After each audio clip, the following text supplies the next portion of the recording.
And I want to say it is time to lay a hold. It's time to dig into God's word. It is time to call out and to cry out to Jesus and to say, Jesus, I am done living my own life.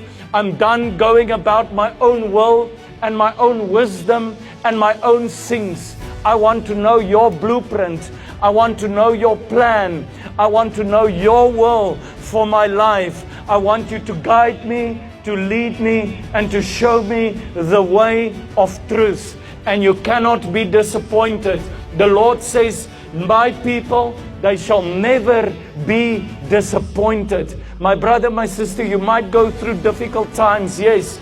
You might face some hardships, but I want to say to you today, with Jesus, there is victory all the time. There is outcome all the time. He says you shall not be tested above your ability, but He will give you the strength and the outcome out of every situation. You just need to learn to trust in Jesus. You need to learn to rely on the Word of God. Hallelujah.